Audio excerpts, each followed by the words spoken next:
Hi there, this is Demi coming from my shop at Big Wheel Consignment. We're located in the Greenwood neighborhood of Seattle, and I just wanted to show you our recent haul from thrifting, estate sales, etc.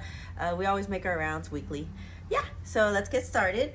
So first of all, we were at Goodwill, and we hit a big art haul that was beautiful. It's weird. Usually, sometimes there's a lot of art, sometimes there's nothing. There's almost no in between. This time there was a lot of art, and it was kind of scary because it was a bigger investment in this economy. But in my head, I'm always thinking, like, if we don't get it today, it's not going to be here next time. So that's always like a balancing act. That's hard, especially, like I said, in this scary economy we're in. Okay, let's get started. So this first up, this is probably the best one I found. So see that? So why I like it, okay, so the framing is in such good condition, and let me see if I can get a better angle for you guys. Let's see.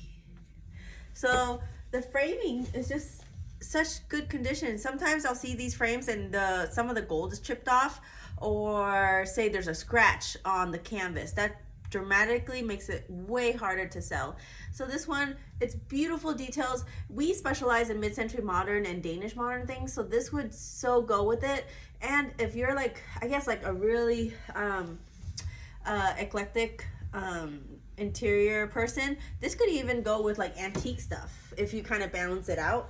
The lines are really cool. It's signed, I think, 80s, and just like look at from how it's picturing. It's really beautiful. It's very airy, so I feel like it's not going to clutter up a space. I love this one so much, and it was quite expensive at Goodwill, in the 75 range. Okay, the next one I got was I got so lucky on pricing. It was really priced well, and I think they priced it like that because it looks, at first glance, it looks like not high quality art. But if you look at it, like, look at the face, you look at the color fading, or I don't know what they call it, the color contrasting, it looks very professional, and it looked like someone who knew what they were doing with the art. And if you look at it, I mean, usually a tip I've learned is paintings that people don't really sell that well here, but this one's kind of like really, I would almost say, it's not abstract, but some variant of that, and very charming. And I love the blue. It's just, the colors really make the painting, and if you look really closely, there's some crackling on the face, which I love because it just shows, I guess, if you want to call it authenticity. It's a very cool painting. I'm so lucky I found it. Okay, next up is, I feel like it might have come from the same house as the first painting. Look how airy that is. I love how skillful it is. It is signed. The frame is, again, in good condition, which is something I look for if it is priced a little higher. And I love the subject. Again, I think mid-century modern homes just so perfect for it, or like a really moody farmhouse home maybe.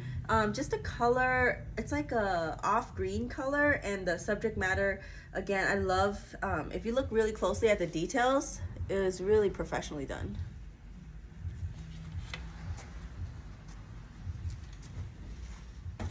Okay, so next up we have this. I tend to not buy these, but this was such a good price, $4.99, that I might keep it just for the frame. It's like an art poster. You can zoom in at the details, and $4.99, great condition, no cracks in the glass, which is something I would look for. No extreme like patina on the paper. And I mean, sometimes you see like brown spots on the paper and stuff like that, and I feel like this would really complement like a really modern room with the Togo sofas that are so popular right now. And the lines, again, is very complimentary in an interior design situation.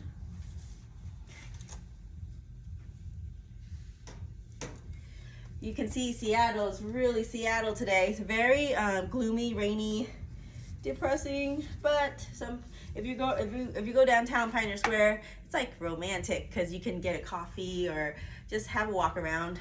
Maybe not Pioneer Square because of the maybe construction going on that I always get into when I get there, but if you're in Seattle, go to a neighborhood like maybe what I like is Capitol Hill or Fremont. It's pretty fun there, and even in this weather. So this frame I got, it was a little up there. Let me see how much it was. So $7.99. I'm not in love with the artwork, but I have a few prints that I'm thinking of framing. So it's a bigger size, so that's what I'm looking for, and that's why I got this. So the wood is really in trend. Like it's an old oaky color with a slight gold outline on it, which makes it fit with what I'm thinking for framing, which is like these abstract sketches by a Portland artist, which I can show if anyone's interested. Just comment below.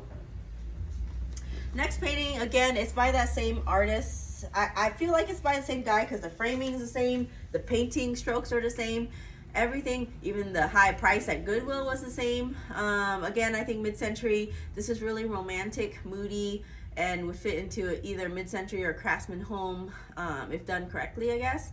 And again, I like the colors and the skill level of the art, and that's why I risked the money on it. Number 2 was just a little cute print from Goodwill. I feel like wood block, if done correctly, sells pretty well. And the price was a little high on this. This on the back says 2020, August 25, 2020.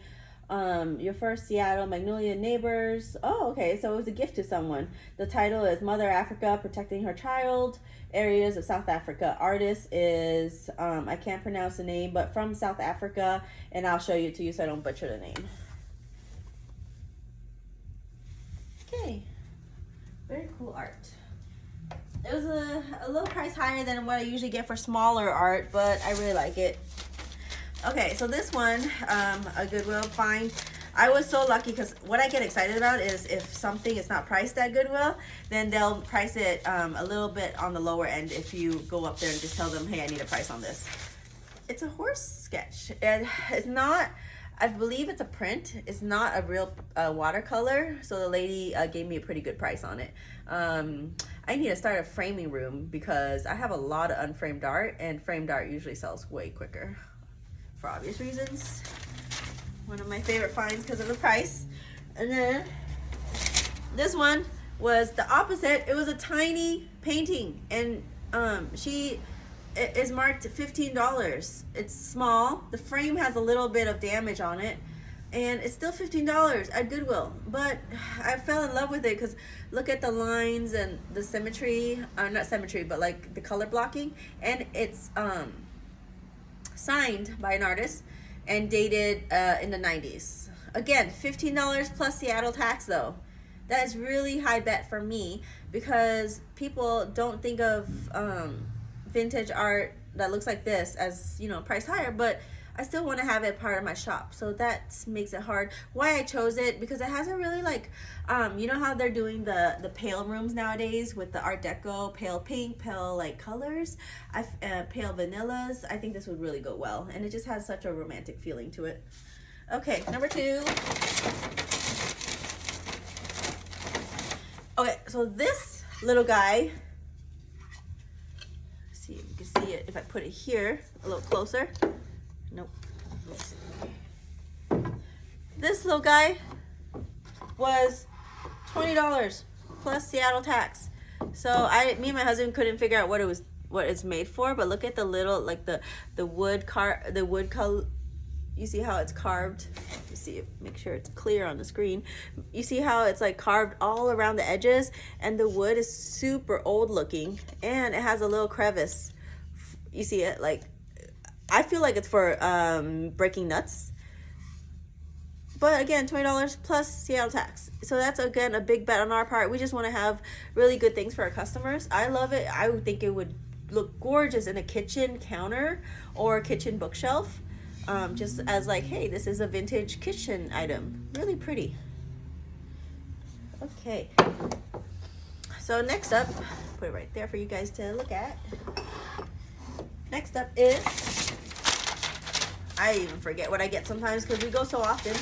This is a really cool mirror. I saw it almost last minute. The mirror section has been looking kind of gloomy at Goodwill lately, so I don't really pay attention to it. But this one looks so cool.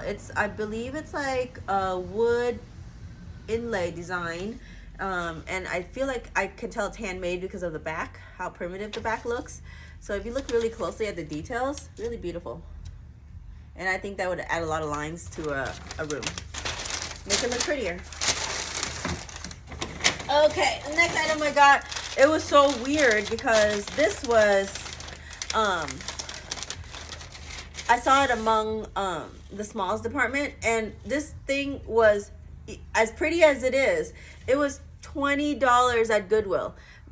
No wonder it's dated back in October. So the little trick I learned was, I went up to the register and I said, hey, there's a little damage on there, which there is. There's some scuffing, and it was from October. Can you give me a discount? And she did. She gave me a almost half off discount on this. Again, it was $20, and it ended up being like $15 after tax. Look at the greens. I like it because I feel like it would work with mid-century design, and it's really funky, which is something I'm trying to get myself into more. The lines are really funky, and it would add, I feel like, a small funky touch to a room.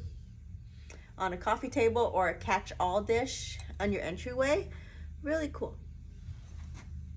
Okay, let's see. So next up, we have this pot I bought a while back, but I realized I never brought it to the shop. It's really Scandinavian looking design, and we sell a lot of that.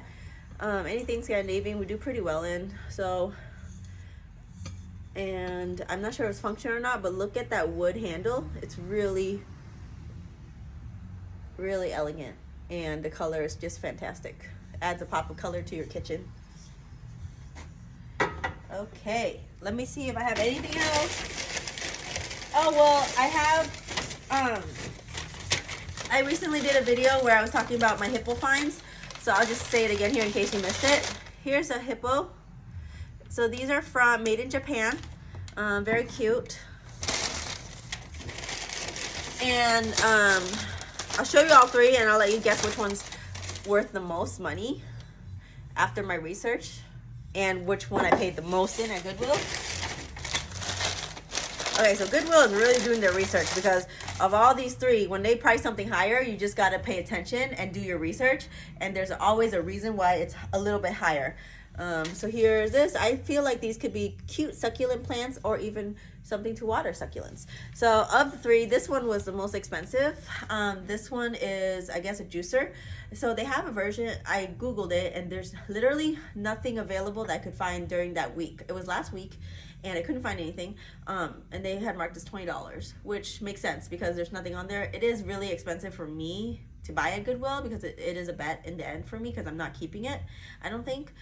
So $20, I don't know how much I could sell it for in the shop. These things usually, if I'm lucky, could do $39, minus processing, minus the person that has to process it for me, minus everything else that is associated with small business. I don't see a big profit moving forward with this, but even if I don't, I guess I could keep it. It's just really pretty, or just make my money back. I just wanted it available to the customers at the shop. And these were not that they were expensive for me because I wasn't really into them, but I just liked the polka dots and the thing. So they were about $7 plus tax. And the most I probably can get for them is maybe $19 or $29. And some people bargain on top of that. So a thing about having a vintage store is we do welcome offers. Sometimes people may become obnoxious with it, but it's okay, because you just explain to them that, hey, it's a small business, and we don't bring in everything you pay us. After what you pay, a lot comes off of it to the government, to our cost, to even have a vintage store in Seattle, where we have a pretty good location. You can Google us, Big Wheel Consignment in Seattle. We've been lucky enough to be featured on a few publications, Seattle Met Magazine, and a few blogs in the area. So my name is Demi, and I collect every week, so I'm gonna try to have a video for you guys every week and just kind of like go through the day-to-day of having a vintage shop in Seattle. I feel like that's less common nowadays, because I think someone told me the number of total vintage shops in Seattle has declined dramatically, just because it is a really hard business, and it is one that you don't really expect to become really wealthy off of. It's just mostly based on passion, and I do love doing this. Yeah, I hope you guys stay tuned. Check out our website. We list a lot of it on our website, bigwellconsignment.com.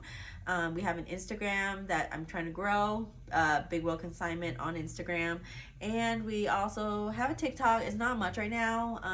Really, actually, the numbers are depressing on TikTok. I have 9,000 Instagram followers, but only like 100 TikTok followers. So check us either on both. And thank you so much for checking out our video today. Have a great day.